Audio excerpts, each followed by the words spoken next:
da Fonseca mandou avisar através do Benjamin Constant, então avisa ao povo que está proclamada a República. Veja que fato interessante. Ele não saiu, tanto ele não saiu, que ele não teve. Ele era amigo pessoal do imperador, ele era amigo pessoal. Mas o Dom Pedro II comete um equívoco muito grave, que Dom Pedro II já estava doente, ele estava diabético, numa época que não havia tratamento para diabetes.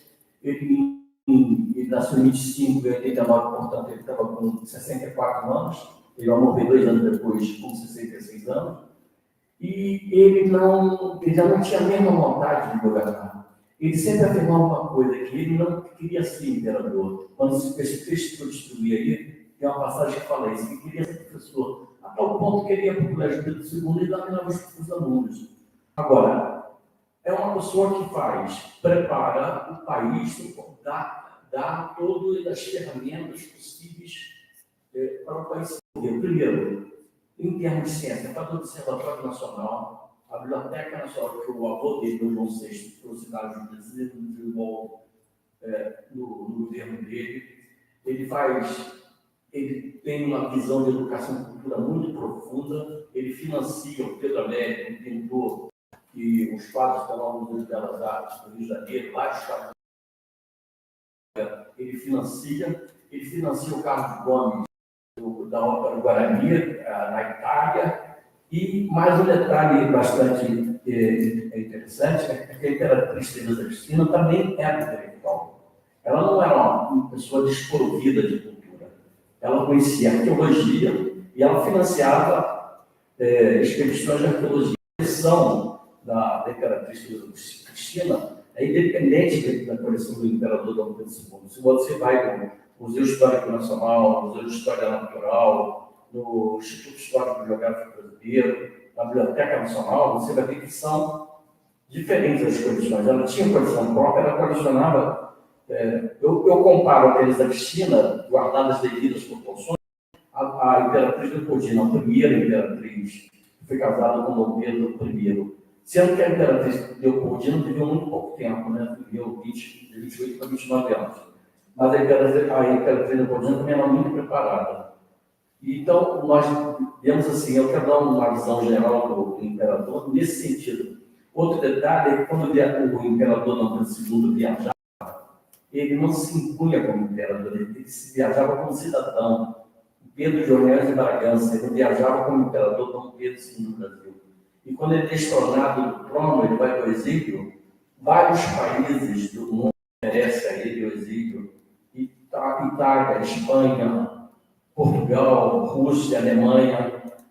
Portugal, quem governava Portugal nessa época era o filho da Dona Maria I, Dona Maria da Glória, Dona Maria II, que era irmã dele. Pouca gente sabe que o Rio de Janeiro tem 2 cariocas, um se tornou imperador, Dom Pedro II, e outra se tornou rainha de Portugal, Dona Maria II, Dona Maria da Glória. A Dona Maria da Glória gerou 2 reis de Portugal. O 30º rei de Portugal, o 31º rei, são filhos dela. E o último rei que sofreu suicídio, a invocação da República, foi assassinado com um filho, era neto da Dona Maria da Glória. Aí o pessoal, numa live que eu fiz essa semana, o pessoal estava perguntando por que o Dom Pedro II tinha tanto prestígio internacional. Ele tinha prestígio internacional porque as ligações do Orleans e Bragança, os casamentos endogâmicos, os casamentos na mesma família europeia, eles eram quase todos eles eram casamentos consanguíneos, do mesmo grupo familiar. Um outro detalhe é que a gente tem que voltar no passado e observar o seguinte: a partir de 1640, com a restauração do trono português por Duque de Bragança, só uma dinastia governou Portugal e o Brasil, só de Bragança. Não houve outra dinastia. As outras dinastias que havia em Portugal não governaram. Então, aqui no Brasil, você tem a chegada de Dona Maria I com o filho dela, Dom João VI, em 1808, depois Dom Pedro I, Dom Pedro II, e a princesa Isabel, a filha de Dom Pedro II, seria a regente do Terceiro Império, se não acontecesse com a proclamação da República. Dom Pedro II teve 4 filhos, os 2 morreram aí na Garoa, os 2 homens, porque havia uma maldição na família Bragança, que isso é verdade. A A partir de 1640, todos os primogênitos da família Bragança morreram crianças. Nenhum chegou a assumir o reinado, o antigo no Império. Todos eles morreram crianças. Agora, só voltando a solidificar essa imagem, é a imagem do homem que eu considero, e não estou aqui considerando isso sem estudo, não, estou considerando baseado em pesquisa. Eu considero Dom Pedro II dos mandatários que o país teve, o mais preparado, o mais intelectualizado, o mais ético, o mais que tinha um código moral muito bom. E você não vê, eu procurei examinar isso, eu estudo história desde 69, e eu procurei examinar, não há escândalo na família dele, você não vê nenhum ato de corrupção, de escândalo de alguém fazer patrimonialismo, ou seja, confundir o público com o privado, isso não existe. Você não vê, você vê casos de relacionamento amoroso. O filho de Dom Pedro I, todo mundo sabe, teve várias amantes. Dom Pedro II também teve várias amantes, sendo que a mais conhecida é a Baronesa do Barral. Eu vi cartas da Baronesa do Barral para Dom Pedro II, cartas que ela deveria ter queimado, que o acordo dela com Dom Pedro II é que as cartas, a carta que ele mandava para ela deveria ser queimada e que ela mandasse para ele também. Mas ela não fez isso, ela guardou todas as cartas foram achadas por um neto dela, no Castelo do Barral, na época da Segunda Guerra Mundial. Esse neto dela trouxe aqui o Otávio Tarquínio de Souza, que era o diretor do Museu Imperial. O Otávio Tarquínio não deu muito valor, não examinou aqui no planetário, depois que ele foi ver o que era. Aí, nessas cartas, a Teresa Cristina, que era a Teresa Cristina, ela conta de relacionamentos que estiveram até o Petrópolis. Imagina como é possível isso, em meados do século XIX, o imperador se encontrava no Marquês do Barral, isso não virar escândalo. Ele, enquanto ele governou, não houve escândalo. Ninguém sabia nem da Baronesa do Barral. Se sabia, o pessoal guardava segredo. Não havia comentários.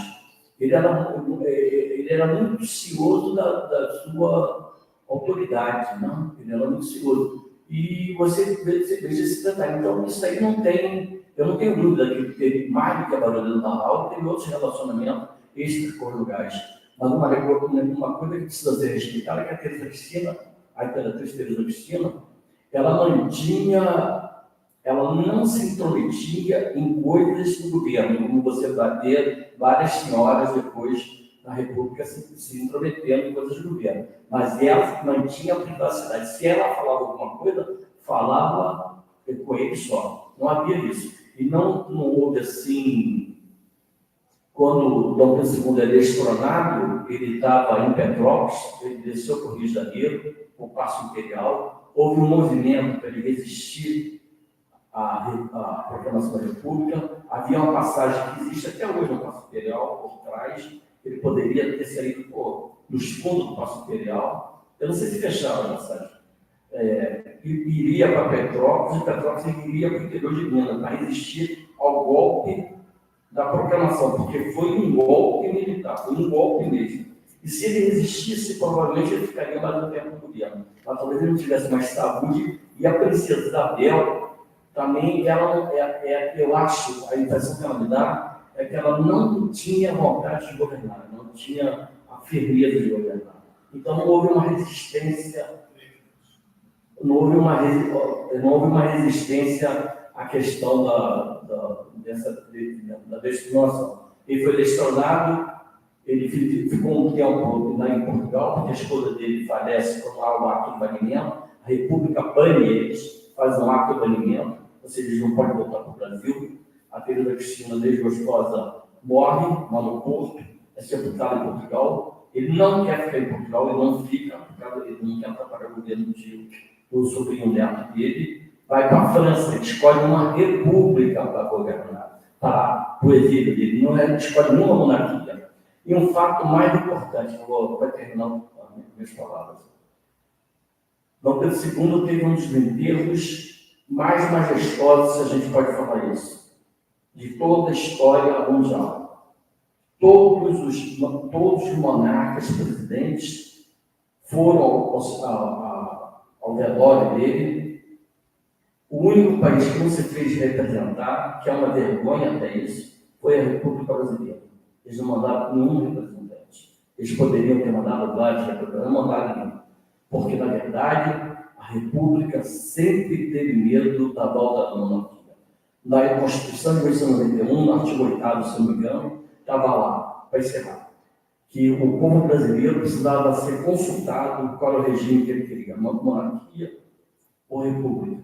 Isso está na Constituição de 91. Essa consulta, Roberto, só aconteceu 103 anos depois. 103 anos depois, foi o plebiscito que a gente teve há pouco tempo aqui, que a gente respondeu, se eu não me engano, anos de... Eu era vereador na época, eu até percorri o interior explicando o que era monarquia, o que era a presidência república. Se eu não me engano, foi no ano de 93 que aconteceu o último plebiscito. Então, portanto, a República sempre teve medo da volta da monarquia. E viva Dom Pedro!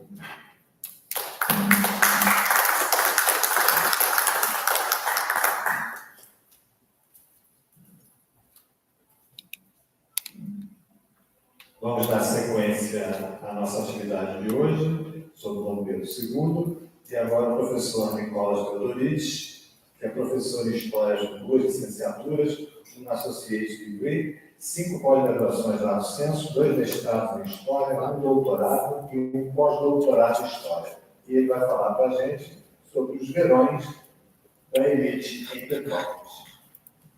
Obrigado, Caio, Paulo. Mas a história sempre explica. A história explica aquilo a qual nós trazemos. Vai botar aí, Fábio? Estou abrindo aqui. Tá bom. Vamos lá. Vocês estão vendo isso aí desde que começamos, né? Vocês já devem estar cansados dali. Então, os verões da elite de Petrópolis, eu botei essa parte, e eu vou ser assim, muito sucinto, e eles vão lá. Primeiramente, eu botei a questão de Petrópolis, né? Os índios coroados que viviam aqui até o século XVIII, e Petrópolis começa a se modificar através da identificação, né, do ouro, no que nós chamamos hoje de Minas Gerais, a capitania de Minas Gerais. Na realidade, era a capitania de São Paulo, depois que vai ser colocado como Minas Gerais, porque ela aumenta tanto que você não tinha condições de ter só uma capitania. Então, ela se divide, São Paulo, Minas Gerais. E ela vai ser um escoamento do mineral. Dom Pedro I, ele chegou a ir na região e foi nessa fazenda do Córrego Seco, ou seja, ele adquiriu, né, essa fazenda com o intuito de construção de um palácio. Mas conforme o doutor Ferradeira comentou, em 7 de abril de 1831, ele abdica do trono para voltar para Portugal. Ele se torna Dom Pedro IV em Portugal e vai viver mais 3 anos depois da unificação que ele conseguiu.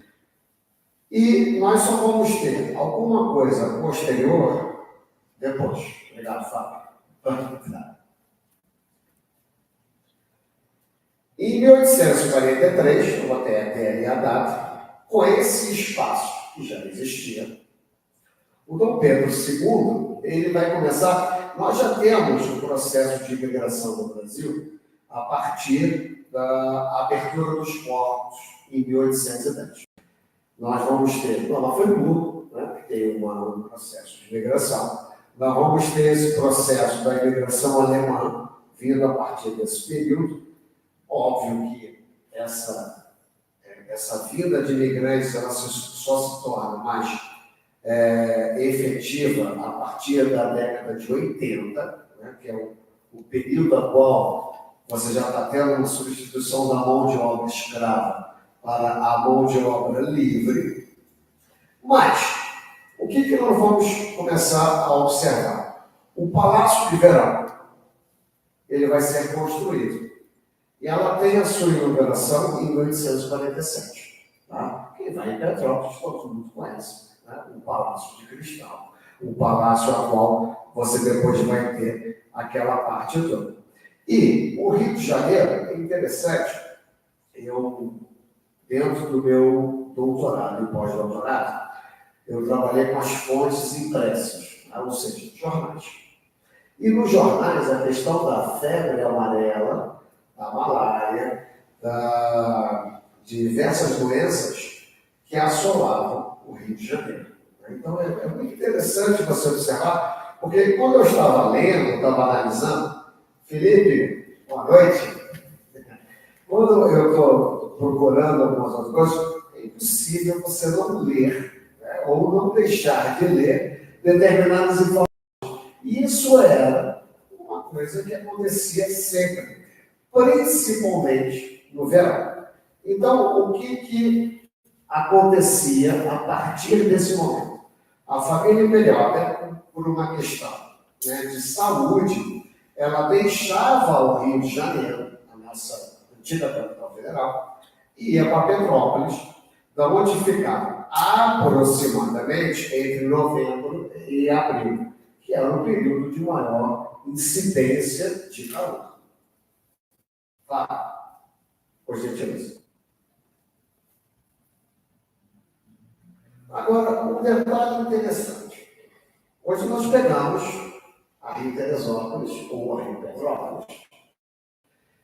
Mas, gente, eu procuro até entender, né, como era difícil chegar numa região como nós moramos, seja em Teresópolis, seja em Petrópolis. Eu botei ali só para nós termos uma ideia do acesso. Como estou falando de Petrópolis, eu estou colocando aqui. Você sai do que hoje é a praia de Mauá, né? A Praça Mauá, desculpa. Você vai até os fundos da Baía de Guanabara. A partir dali, você pega uma outra embarcação e vai até a raiz da serra, localizada perto de Magé. Para depois subir, eu botei cavalo, mas dentro dos estudos que eu fiz, não eram cavalos, eram mulas. Porque o cavalo não subia, era mula mesmo. Então, vocês imaginam o tempo que se gastava para se fazer esse acesso. E nós estamos falando de menos de 200 anos atrás. Assim, em história, 200 anos, não nada. Tá? Posso? Pode. Então, vamos lá. Em 1854, todo mundo aqui conhece, quem vai para o Rio ou volta do Rio para Teresópolis, a estrada de ferro. Aquela estrada de ferro foi feita pelo Irineu Evangelista, que será depois o futuro barão de Mauá. Muito bem. O que nós vamos começar a ter? É 4, porque quando ele começa, a partir da década de 30 do século XIX, ele não foi programado para passageiros, ele foi programado para carga. Depois verificou-se que, por que não botar pessoas para andar ali, para poder a movimentação? Então, nós vamos ver que vai ser efetuado esse transporte de passageiros. Mas, observe, o processo, ou seja, o encaminhamento vai ser até o mesmo ponto, raiz da serra, ou seja, de Magé, e aí você tem a estrada real, que era utilizada para o escopo, né, do ouro, para subir para Teresópolis. O trem, essa linha de trem para Petrópolis, como nós temos aqui, né, em Petrópolis, ele só foi inaugurado em 1883. Então, até lá, gente, você tinha, para chegar em Petrópolis, esse processo, né, de sair do Rio de Janeiro. Então, assim, eu já consigo imaginar, né, como seria difícil esse acesso ou para Petrópolis e, posteriormente, para Teresópolis. Eu botei só um detalhe dos bilhetes, né, vendidos à companhia, com relação aos pontos de réis. Eu hoje à tarde, eu estava no colégio, no Gila Bloco, tocando aula de inglês e eu história. Eu estava o dia inteiro lá e eu estava sem acesso à internet. Queria, mas não pude, verificar qual seria o valor de 48 pontos de réis para o valor de hoje. Não tive tempo de verificar. Depois que tiver curiosidade, né, pode verificar. E isso dava direito a 4 passagens de volta na primeira classe. Então, realmente, eu não sei quanto que seria. Né?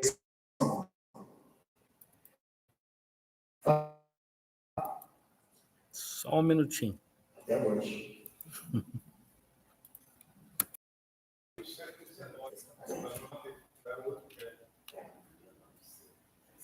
Agora, um detalhe interessante, gente. O Ferradeira estava colocando a respeito da figura de Dom Pedro II. Realmente, olha, eu, como pesquisador, né, como uma pessoa que estuda muito desde garoto, né, a minha mãe, meu pai é falecido há muito tempo, mas a minha mãe até hoje, eu recebia a mesada, né? Eu gastava a minha mesada em livros. Comprava, eu botava tudo comigo.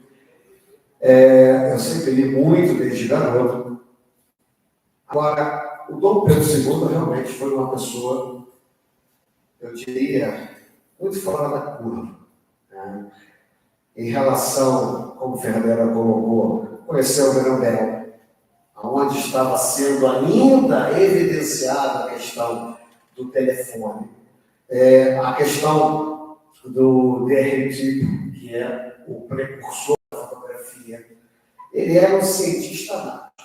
Né? Aquilo que o Ferreira colocou, que ele dizia que ele não havia nascido para governar. É porque ele tinha mais à vontade ensinando. O que as pessoas faziam? Mesmo com todas essas dificuldades, eu estou aqui comentando de acesso, as pessoas subiam para Petrópolis para encontrar o imperador por uma série de questões, sejam particulares, né, privadas ou de cunho público. Fala. Aí eu botei aqui porque eu trabalhei esse artigo, é um artigo que já foi publicado. E, obviamente, ele faz parte, ou eu trabalho com fontes, e fontes impressas. Isso que eu estou colocando aqui foi noticiado na Gazeta de Notícias, no dia 16 de maio de 1883. Aí eu boto ali a página, etc. O que eu estou mostrando para vocês foi um evento que aconteceu em Petrópolis, em 1883, da qual o Pedro foi convidado, e o Ferreira já comentou, pela Condessa de Barra. E Dom Pedro sempre foi uma pessoa avesso a comemorações, comidas, né? Tanto que na vida dele pública ele só teve 2 apresentações mais enfáticas, e a última foi um baile lá na Ilha Fiscal. Se vocês não foram ainda, façam um passeio, tá? Que é um passeio maravilhoso para conhecer a Ilha Fiscal. Então, isso foi publicado, a Condessa de Barral, do 15, ao qual a Condessa está convidando não só o Dom Pedro. Tá, beleza. Não sei se vocês vão conseguir verificar, esse é o original. Tá? Ele está com uma parte em francês, porque o francês era a punta. E você tem ali o hotel de Orleans, ela tem ali a Condessa de Barral em cima, e tudo aquilo... obrigado. Tudo aquilo que vai ser servido. Só como é que... Né? Então, você tem sorvete, você tem chá, gelatina, creme vanille, o consomé, e você tem todo um procedimento, está tudo em francês, eu falo bem inglês e grego, mas francês eu não. Então, vocês têm toda aquela parte que vai ser como que foi servida naquele momento. Vamos lá, Fábio.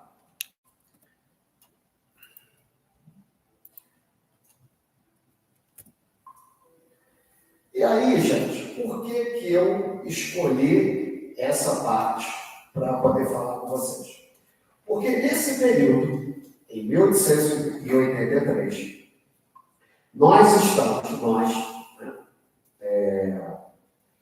pessoas daqui do Brasil, estamos com uma crise ministerial. E essa crise ministerial está ali. O Visconde de Paranaguá, ele está colocando todo o seu gabinete à disposição de demissão. Dentro da década, frente aos liberais e aos conservadores. E aí, o que se coloca? Observe a minha fonte, novamente. Gazeta de Notícias, 16 de maio. Que o imperador estava mais preocupado em ir na festa do que resolver a crise. Gerou.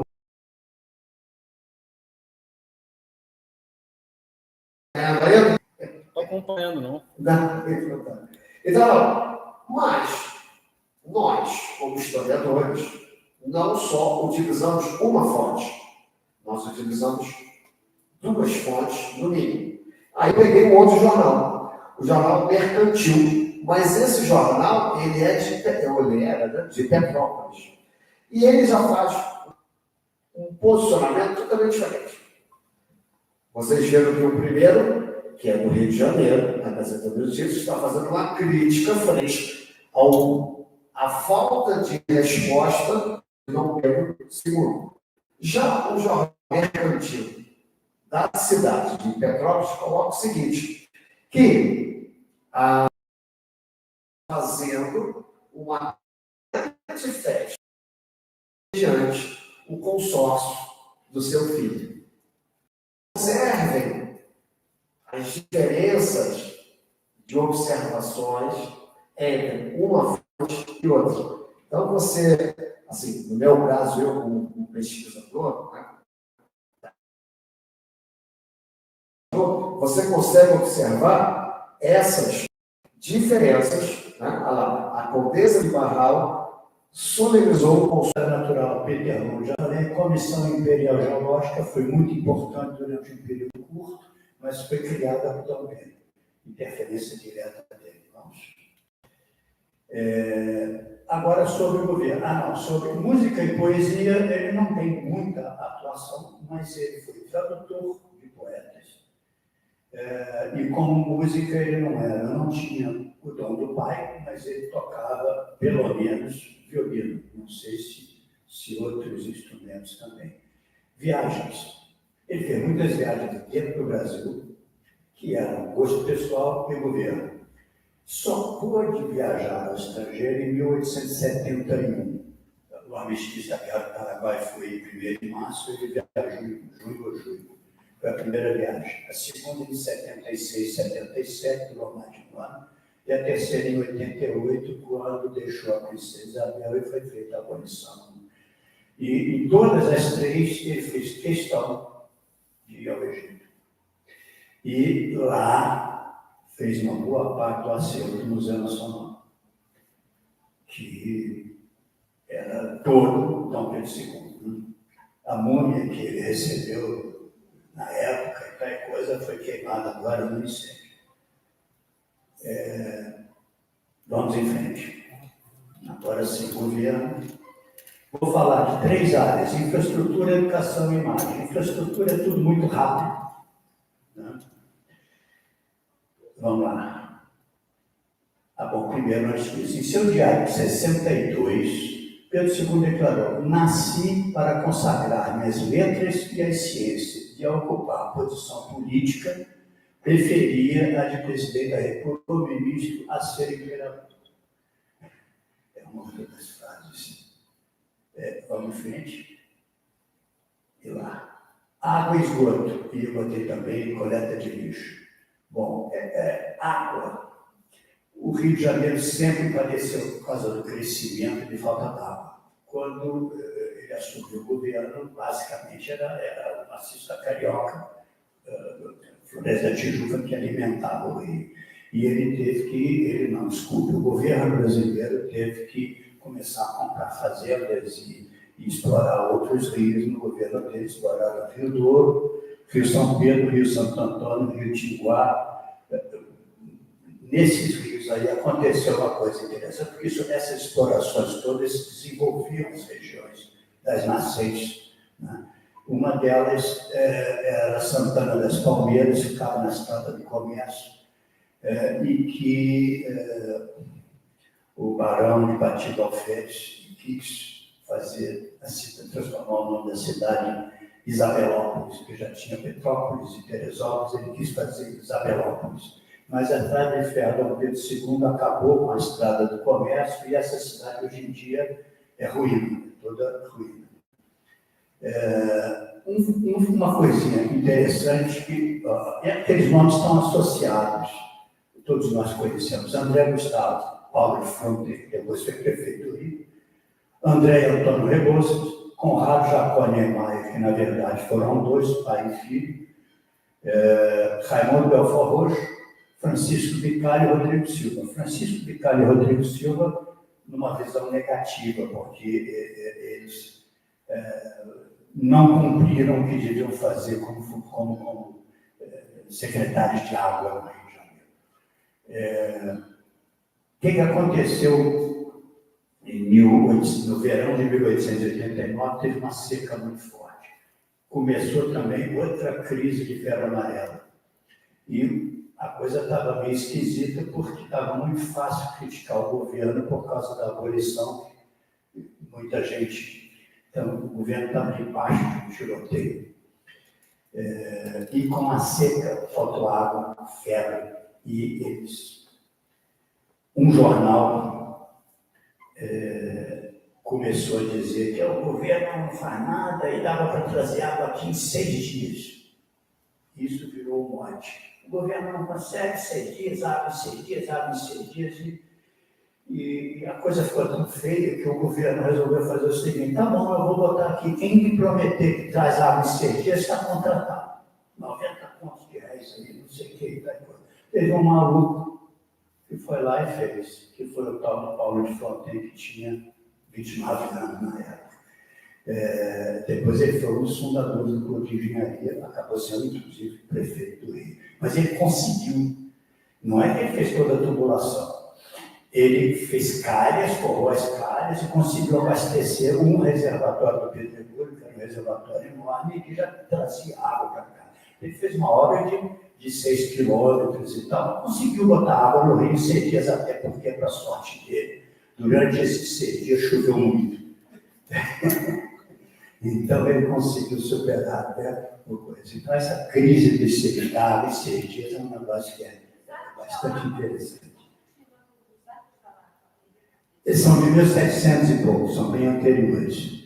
Mas, durante o governo, na época do segundo reinado, foram feitos aquedutos em curva, fantásticos e tal, mas só que tudo na Baixada Fluminense, né? Para trazer água desses rios aí. Isso aí é um assunto enorme. Por causa da falta d'água, Floresta da Tijuca. Aí é Pedro II. Né? Ele desapropriou as fazendas de café e cana que tinham nas montanhas do Rio. Comprou e botou uma majoracha para replantar tudo. E isso talvez tenha sido o primeiro projeto de reflorestamento na história da nossa civilização. Não tenho certeza, mas tem muita cara de ser. Por causa do abastecimento de água. Depois do Majoracha, quem continuou foi o Barão Escanhola, que era bastante amigo do Dom Pedro, e é o Barão de Escanhola, que tinha o Círio São Luís aqui, em Quebra-Frasques, onde São Pedro se hospedou em 1876.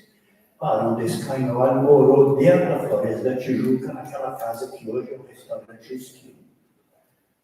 Depois, o Barão de Escanhola contratou o Glazil. Esse cara, o Glazil é o cara que fez o passeio público no Rio, fez a Praça de Friburgo, fez um monte de outras coisas pelo Brasil, inclusive o Parque São Clemente, lá em Friburgo também. É um francês, mas que fez o paisagismo da época no Brasil todo. Água encanada foi do segundo reinado, que aconteceu a água chegar na casa das pessoas, porque chegava na fonte, as pessoas tinham que ir, mandar os escravizados irem buscar água lá para trazer para casa. Começou a chegar nas casas. Importante nessa época, o grande fedor de Londres, Londres teve um período, um verão de 1858, que foi um negócio assim trágico. Então isso influenciou muito a cabeça de quem cuidava de saneamento no mundo inteiro, inclusive Dom Pedro II. E você vê que as datas são por aí. Floresta da Tijuca foi 61, 3 anos depois do grande fedor.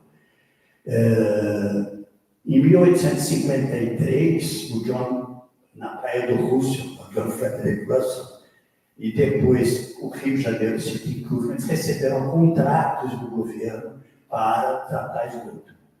Quer dizer, está na arte de saneamento.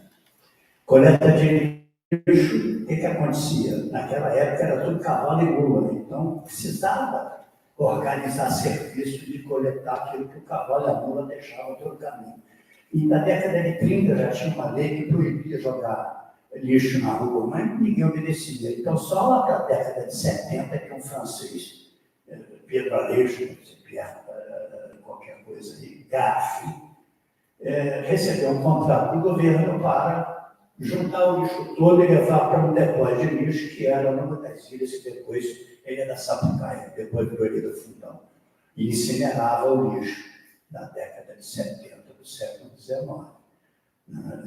E por causa desse sobrenome aí é que veio a expressão gari, né? Porque os funcionários do gari viraram os garis. Vamos lá. Desculpa, está estourando um pouco aí, vamos lá. Denominação e comunicações. Aí eu vou passar direto, porque essa história eu acho que todo mundo conhece bem, né? Gás encanado, Barão de Mauá, eletricidade. Vamos ver. Até para mim teve algumas surpresas aí. Em 1879 foi o primeiro uso de luz elétrica na estrada de finação para algumas lâmpadas lá. 1879. Thomas Edison recebeu o contrato para instalar iluminação pública no Rio. Isso permitiu a primeira instalação da iluminação pública externa permanente. Thomas Edison também era correspondente com o Dom Pedro. E na América Latina, o Brasil foi o primeiro país, o segundo do mundo, o país da América Latina, o segundo do mundo, tem uma usina hidrelétrica em operação, inaugurada em 83 em Diamantina para atender a mineração. Transportes. No começo do governo dele, transporte era a pé, a imensa maioria, até para viagem, só quem tinha dinheiro viajava a cavalo. Então, as estradas eram trilhas, né? E começou no governo dele a colocar calçamento, pedras e tal. Até começou, aliás, no governo Dom Pedro I. Algumas já estavam. A grande obra durante o governo dele, e aí é muito parceria público-privada, né? Foi a Estrada União e Indústria, que foi feita pelo comendador Ferreira Lage, eu botei errado ali, botei depois. União e Indústria era do Rio Juiz de Fora, e ainda está lá. Também a Estrada do Comércio, que eu já mencionei, a Estrada da Maioridade, onde foi usada pela primeira vez a tal da fenda da barreira, que era um pedágio, que era um imposto cobrado pelo governo, e que obrigatoriamente era destinado para estradas. O trem, bom, Barão de Mauá, já falou do trem, tal coisa, teve um avanço muito grande do trem. Veio rápido, mas não cresceu como deveria crescer. Tem algumas histórias interessantíssimas das concessões, das ideias que tiveram e não conseguiram fazer, mas não vamos parar nisso. Navegação, teve muita navegação comercial, principalmente Barão de Mauá, e uma grande marca, que é no transporte urbano, o uso dos bondes. O Brasil foi um dos primeiros lugares do mundo a ter bonde. E o bonde era muito interessante para o Rio de Janeiro, principalmente, mas não foi no lugar de ter, porque o Rio se expandiu uma velocidade incrível. A Tijuca era rural, quando fizeram a primeira linha de bonde até onde é o chamado Alceu hoje em dia. A Zona Sul, o Jardim Botânico, tudo aquilo, a linha de bonde ia até o Jardim Botânico, já nada lá. Mas é óbvio que a ferrocarril do Jardim Botânico também, ela fazia os loteamentos e valorizava os terrenos que ela tinha. Então, os bondes foram muito importantes.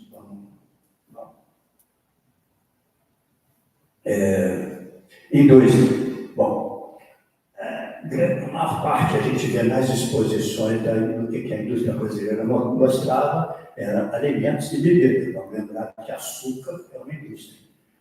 A cana-de-açúcar é agricultura, mas a produção de açúcar é uma indústria.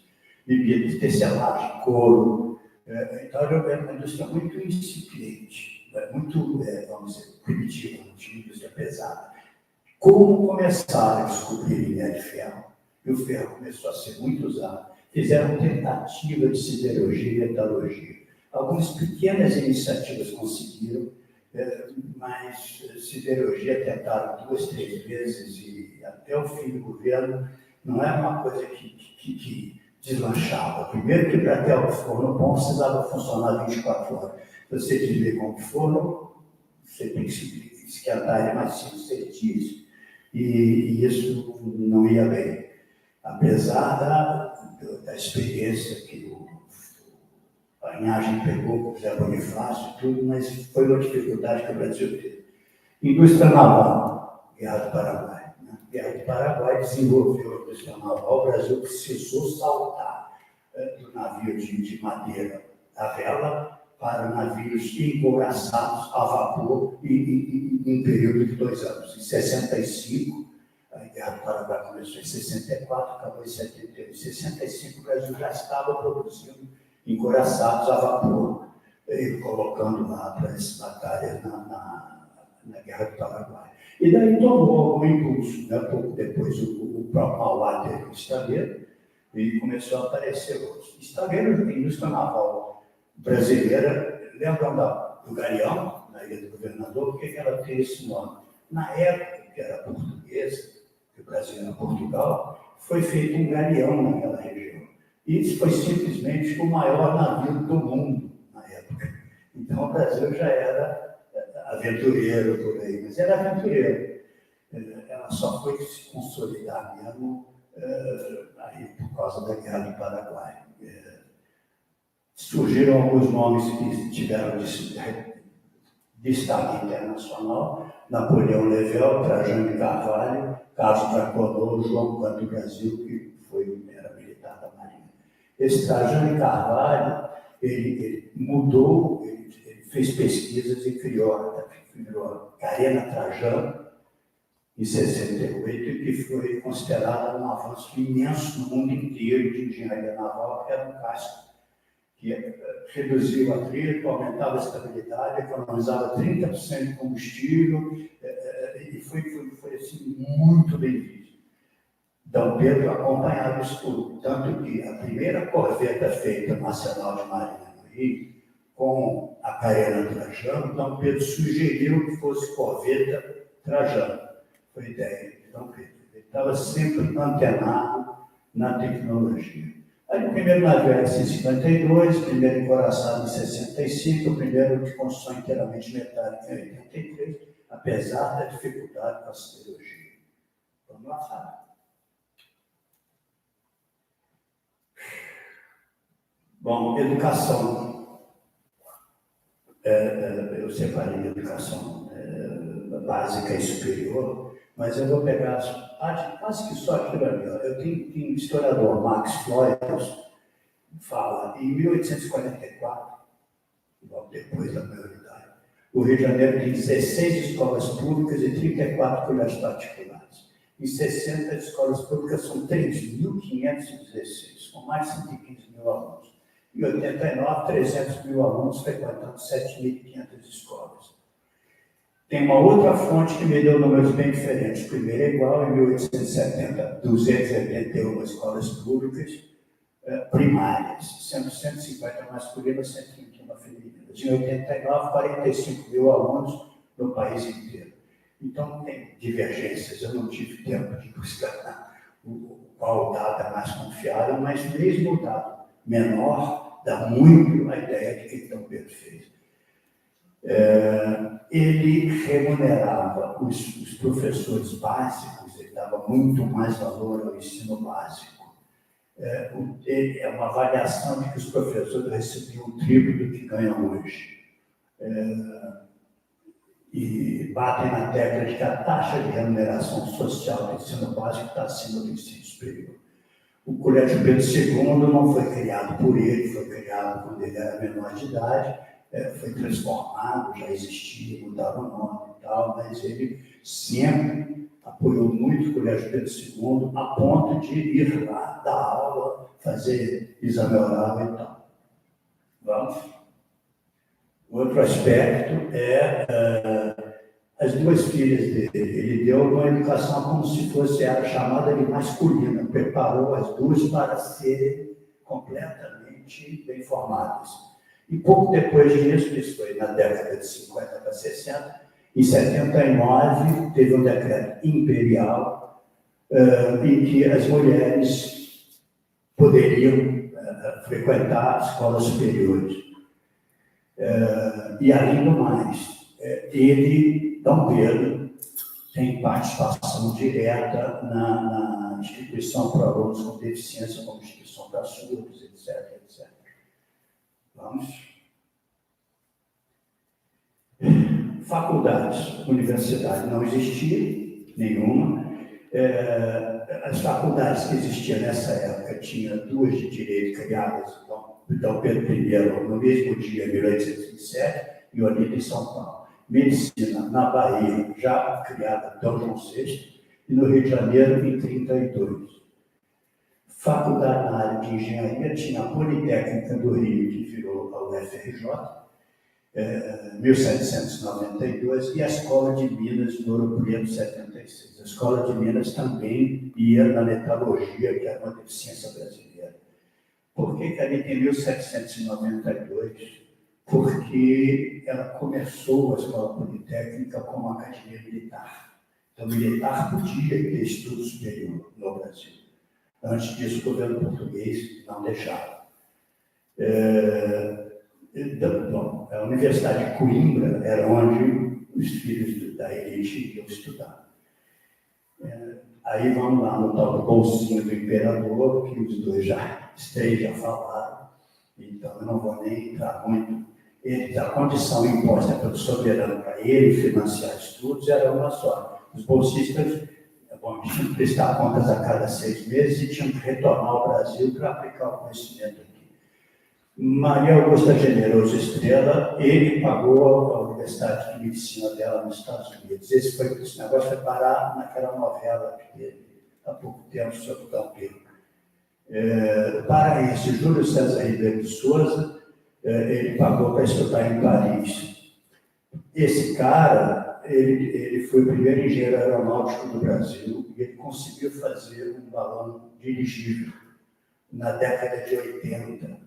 Não foi o Santos Dumont. O Santos Dumont conseguiu aprimorar o dirigível a ponto que ninguém tinha conseguido. Mas esse paraense aí conseguiu. Vamos lá. Acabou, né? Não, é porque isso. Aí, por exemplo. Só para fechar. Em termos de governo, muito do que o Dom Pedro II fazia era voltado a dar ao mundo uma imagem de um Brasil moderno. ele usava a figura dele e as exposições e as viagens dele para mostrar isso para o mundo, porque ele achava que o Brasil dependia dessa imagem para realmente se destacar. Um dos exemplos foi a exposição de 1876, que foi centenário dos Estados Unidos, que os Estados Unidos escolheram fazer na Filadélfia, não em Washington, fizeram sempre a exposição do centenário lá. Quem abriu a exposição não foi o presidente dos Estados Unidos, foi o presidente dos Estados Unidos com o imperador Dom Pedro II. As duas eram figuras vistas pelo público americano como sendo do mesmo nível. Essa exposição tinha uma ideia. Na época, corria muito nas ciências da época que os trópicos diminuíam a capacidade das populações, a umidade, calor e tal coisa. E os dois, o Ulisses Grant e o Dom Pedro, queriam que essa exposição desmentisse isso, mostrasse a capacidade que os trópicos do norte e do sul tinham de desmentir que só a Europa podia produzir, com muita tecnologia. Uma coisa interessante nas viagens dele, que era sobre história, por exemplo, a primeira viagem que ele fez em 71, finalmente ele conseguiu sair do Brasil, ele passou por Londres e conheceu a Rainha Vitória, e ficou muito impressionada com ele. Achou ele muito velho na idade, que ele tinha 44 a 45 anos, dependendo da data. Depois ele foi ao Egito. E ele, com essa idade, mesmo com cara de cansado, fez questão de subir a pirâmide de Kéops, que é a maior, até o foi lá, subiu, tal coisa. E todas as outras vezes ele quis passar por, não subiu mais, mas quis passar por lá. E ele usava essa viagem como divulgar a imagem do Brasil. Bom, passei um bocado de tempo aí, mas tentei apertar, mas não deu. Acho que acabou, né? Foi. Então é isso.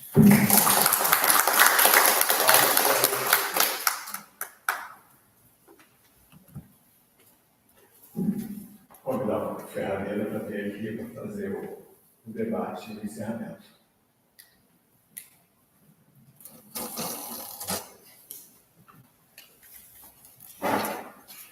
Agradecer a participação do Nicolas Toloriz, Thalina Braga, do Flávio Mendonça, dizer que está aberta a palavra. Vamos perguntar, vamos debater. Quem quer perguntar? Fernando? Maravilhosa. Quando você chegar a tempo, eu fiz peguei o finalzinho da net, eu ouvi da vez. Parece que foi a primeira foi minha. Ele. Realmente foi ações como essas importantes para a gente não esquecer das coisas feitas no Brasil. Para mim, mostra isso, mostra dele. Gostei de todas as palestras que eu pude assistir, também cheguei a partir da domingo, consegui assistir as mas sei da tua opinião, do seu conhecimento sobre o segundo. Ele conversava realmente com vários intelectuais, né? Então, se você tinha a correspondência da época escrita, era como se fosse o WhatsApp de hoje. Imagina pegar o WhatsApp de alguém de hoje, colocar tudo que tinha sido escrito. Uma coisa que eu esqueci de comentar, aquele Luiz Cruz, ele jogava xadrez, correspondência com o Luiz Cruz. Pois é. Também tinha o Alexandre Herculano, que estava ali naquela lista. Tinha o. Não, eu falei dele. Ele falou, mas estava na lista de correspondência. O Fernando II era um dos que ele mais conversava também. Marido da filha, né? Maria da Ele foi uma figura. Da irmã Maria da Glória. E foi uma figura importantíssima para a cultura. Teve com ele em Portugal algumas vezes. E ele era um defensor assíduo da educação, essa questão da Bolsa do Imperador, o José Rodrigues de Carvalho falou muito disso, a bolsinha do Imperador, né? Realmente era usar recursos próprios. Eu esqueci de mencionar, mas acho que a maioria sabe. Teve uma época que quiseram fazer um Star Quest do Dom Pedro II, vocês fizeram a coleta popular lá, vaquinha, não sei o que, ele não nada de fazer estátua, não dá esse dinheiro aqui. Construiu 5 escolas, acho que 2 ou 3 ainda estão lá. Existe um livro do Arquivo Nacional só sobre a correspondência dele, grosso. Só do... Não só cita a correspondência, não é um livro que vai mostrar a correspondência com a correspondência. É um livro que cita toda a correspondência, com quem ele se correspondia. Tinha correspondência e tinha um diário. Sim, diários é outra O coisa. Zé Rodrigo, por exemplo, usa bastante diário na obra dele. Porque você tem hoje o principal referência à pesquisa do Pedro II é o Museu Imperial, a Biblioteca do Museu Imperial. A Biblioteca do Museu Imperial tem um setor de pesquisa muito bom, o setor de manuscrito. Essa parte diária está lá na Biblioteca do Museu Imperial. Tem gente do mundo inteiro pesquisando. Agora, não se esqueça o seguinte, a pesquisa do Dom Pedro II não está só no Brasil, não.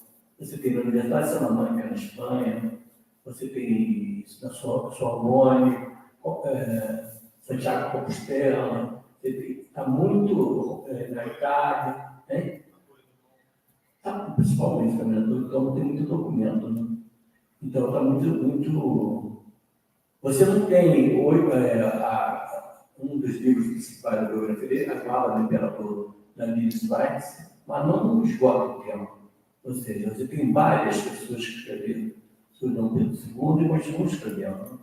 Porque ele teve uma vida, ele governou muito tempo, e a Nils governou muito tempo, ele teve uma vida tão muito brilhante, né? Ele desenvolveu vários assuntos. Quando o Flávio falou ali da questão da metalurgia e mineralogia, não vamos esquecer que o Barão de Moalfa tinha um estabeiro na Ponta da Areia.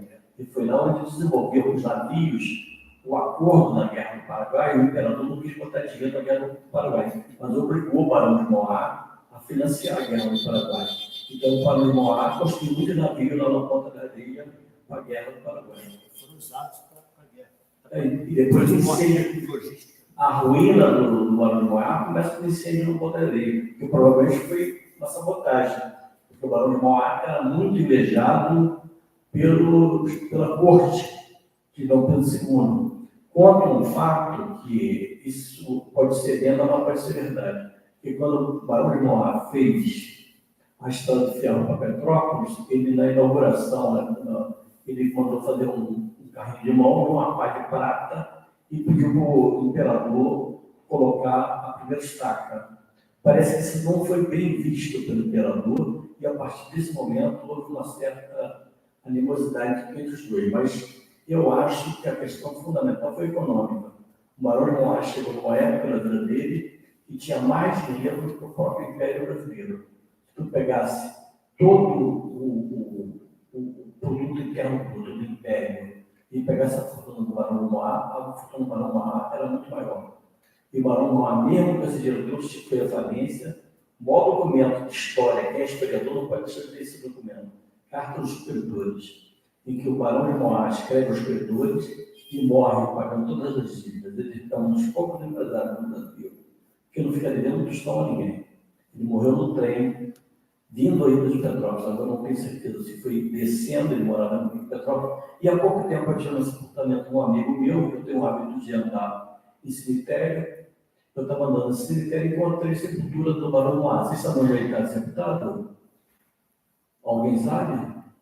O cemitério Catumbi, cemitério São Francisco de Assis, lá em cima. Eu não entendi por que ele foi sepultado lá, realmente eu não entendi. Mas ele está sepultado lá no cemitério São Francisco de Assis, onde você estudou no Lago São Francisco. Quem administra o cemitério é aquela igreja lá, que fica perto onde era a faculdade de História. Mas vamos falar aí, pessoal, não tem ninguém mais. O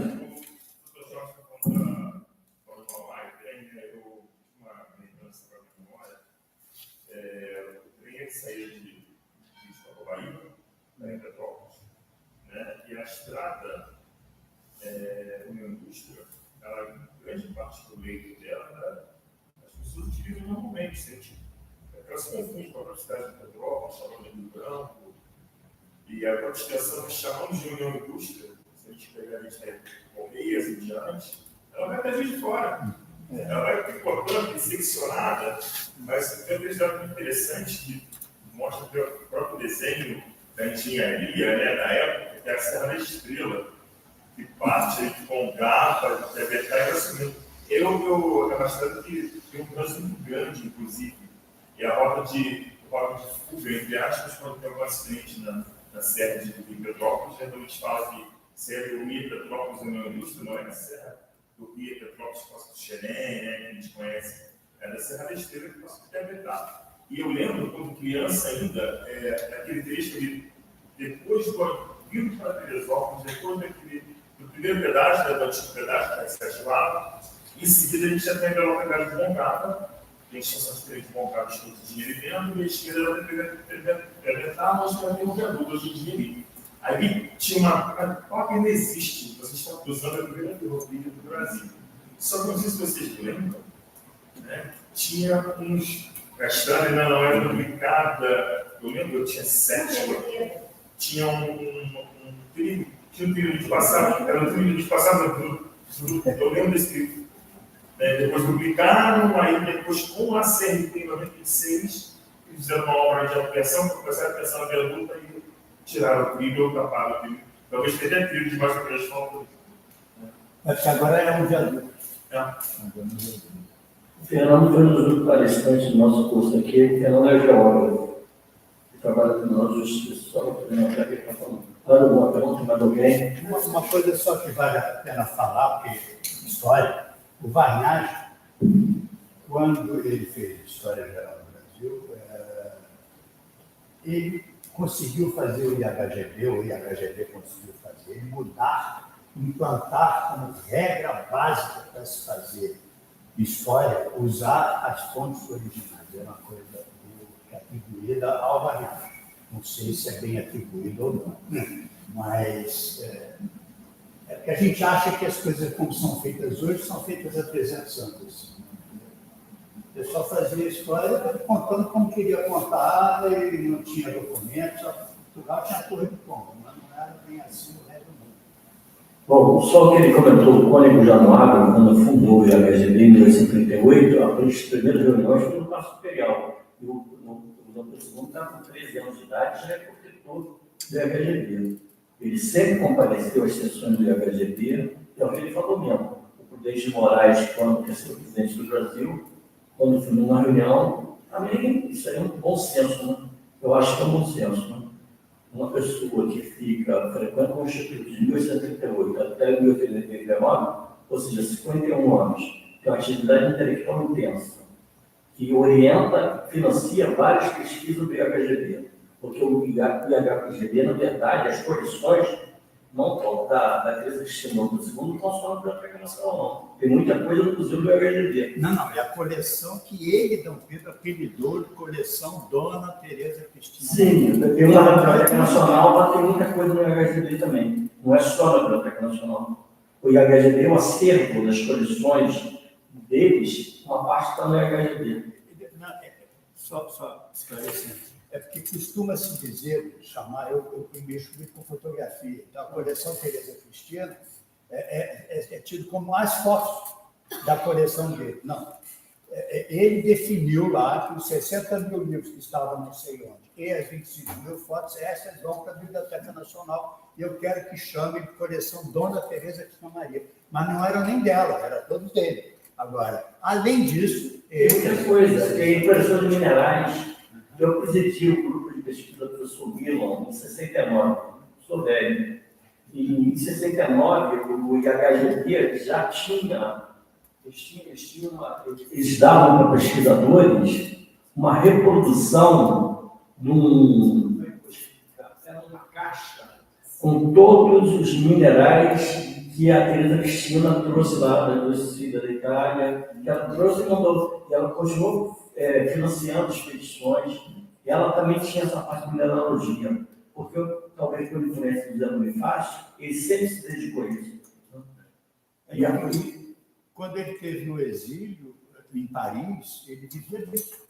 e você se esqueceu um detalhe desse, então uma pessoa muito importante que eu escrevi com ele.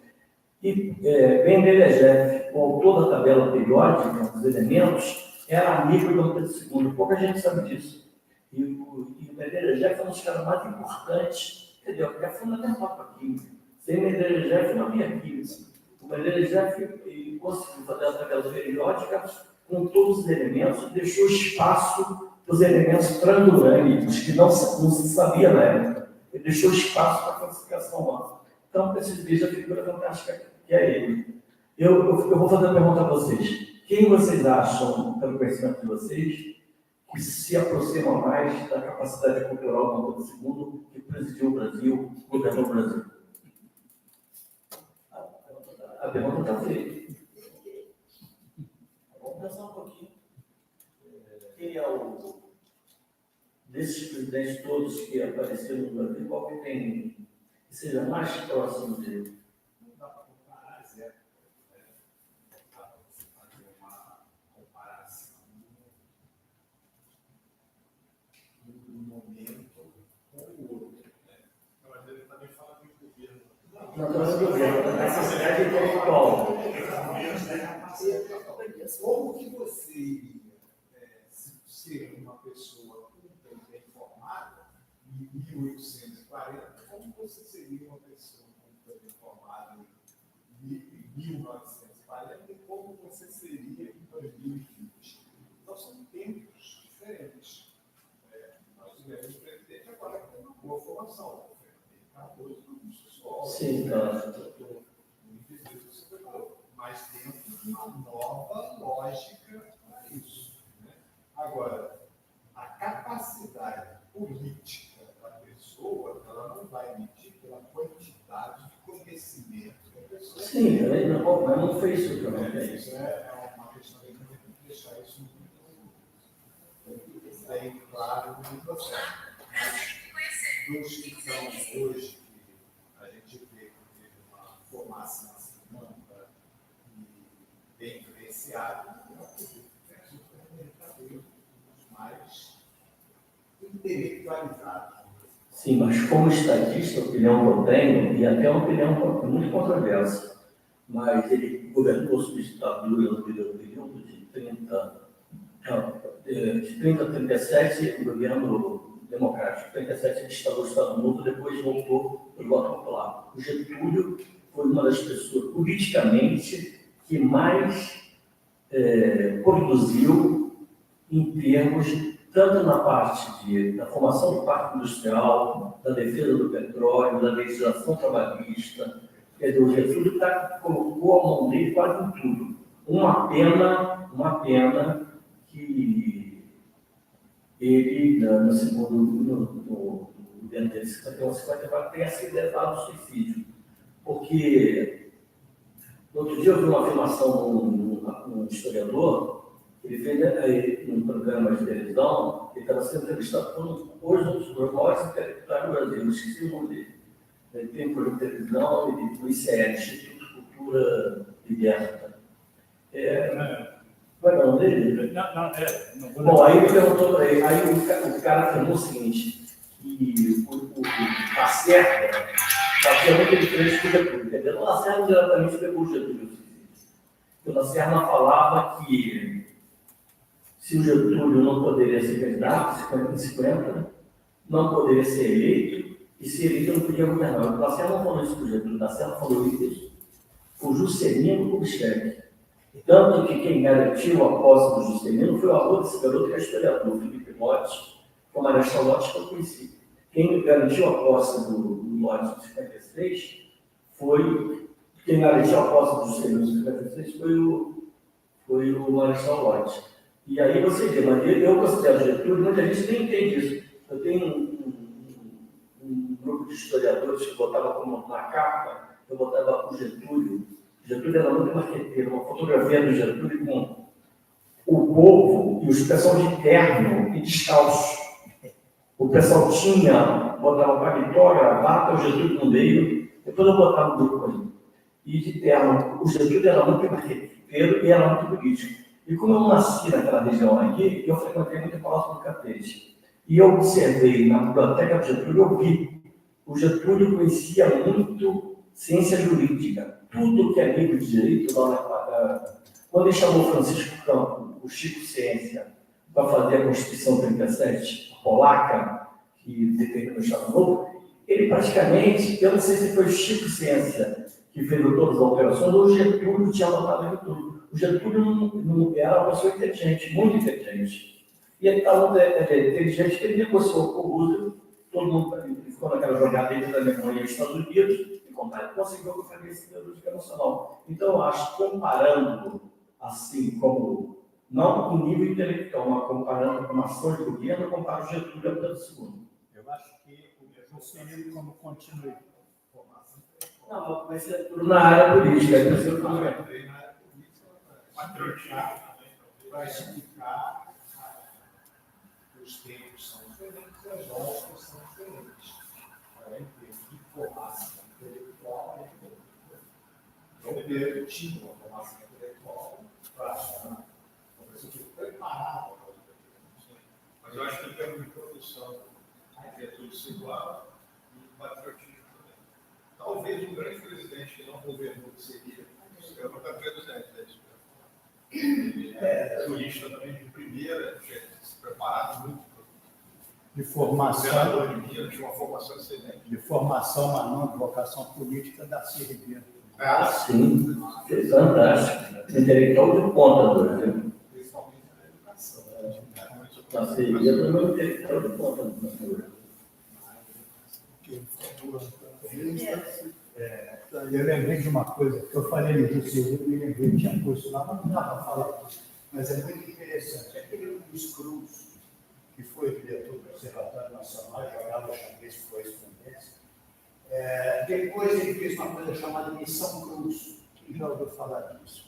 Eu, no começo da República, Nós temos um companheiro da Academia de Letras, de Ofreio, que fez parte não na primeira, ele agora na atual, o centro geofísico no Brasil é determinado por isso. Eles fizeram outra missão agora em Brasília, fizeram o mesmo recurso que teria feito. porque a Missão Cruz foi feita pela República, o Cruz é que chefiou e foi para explorar o lugar onde seria o Brasil.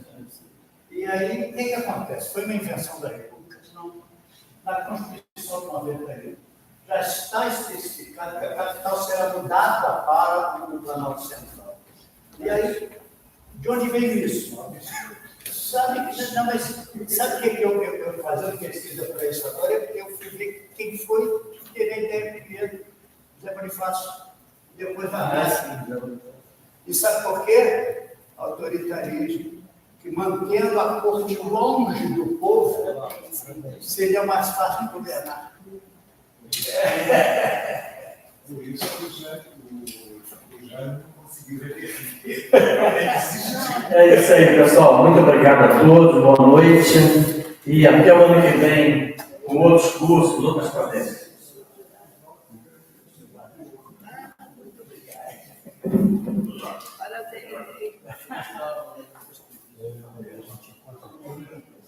Eu fico com pena.